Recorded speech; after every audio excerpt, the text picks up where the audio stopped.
চিকিৎসায় ঢাকা বিশ্ববিদ্যালয়ের এক ছাত্রীর মৃত্যুর অভিযোগে রাজধানীর সেন্ট্রাল হাসপাতালে 2 চিকিৎসককে গ্রেপ্তার করা হয়েছে। তারা হলেন পরিচালক ডাক্তার এম.এ. কাশেম ও ডাক্তার সাজিদ হোসেন। সহপাঠীর মৃত্যুর ঘটনায় হাসপাতালে ভাঙচুর চালিয়েছে শিক্ষার্থীরা। চাঁপাইনবাবগঞ্জের মেয়ে আফিয়া ছিলেন ঢাকা বিশ্ববিদ্যালয়ের প্রাণীবিদ্যা বিভাগের প্রথম বর্ষের ছাত্রী। বুধবার বিকেলে অসুস্থ অবস্থায় আফিয়াকে ভর্তি করা হয় গ্রিন রোডের সেন্ট্রাল হাসপাতালে। দুপুরে চিকিৎসাধীন অবস্থায় তার মৃত্যু হলে সহপাঠীরা উত্তেজিত হয়ে পড়েন। এ সময় তারা হাসপাতালের জরুরি বিভাগ, অভ্যর্থনা বিভাগ, পরিচালকদের কক্ষ ভাঙচুর করেন।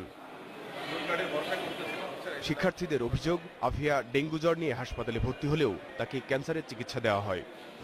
প্লেটলেট কাউন্ট 16,000 এত কম পরিমাণে থাকার পরেও তাকে আইসিইউতে নেওয়া হয় না, কিংবা সেই ধরনের ব্লাড ট্রান্সফিউশন যেটা করা খুবই দরকার সেটাও হয় না।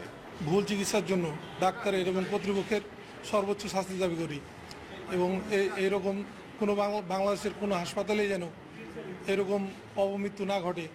শিক্ষার্থীর অকাল মৃত্যুতে দোষীদের দ্রুত বিচারের দাবি করেন ঢাকা বিশ্ববিদ্যালয়ের এই শিক্ষক।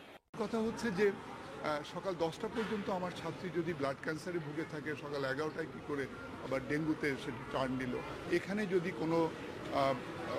কোনো ভুল হয়ে থাকে, আমাদের দাবি, ঢাকা বিশ্ববিদ্যালয় পরিবারের দাবি যে এই ডাক্তারদের যারা লিখেছেন তাদের যেন তদন্ত করে যদি এটি শাস্তিযোগ্য অপরাধ হয় তারা যেন শাস্তির আওতায় আসেন। দায়িত্বে অবহেলার কথা স্বীকার করেছেন হাসপাতালের এক চিকিৎসক। তবে ঠিক সময়ে উপযুক্ত চিকিৎসা দিতে না পারায় রোগীর মৃত্যু হয়েছে বলেও জানান তিনি। যে এটা মিস্টেক হয়ে গেছে, যদি মিস্টেক হয় আর কি, সেটা হচ্ছে যে আর্লি ব্লাড ট্রান্সফিউশন খুব ইম্পর্টেন্ট ছিল, যে টু মেনটেন অক্সিজেন স্যাচুরেশন। হ্যাঁ, শরীরের যে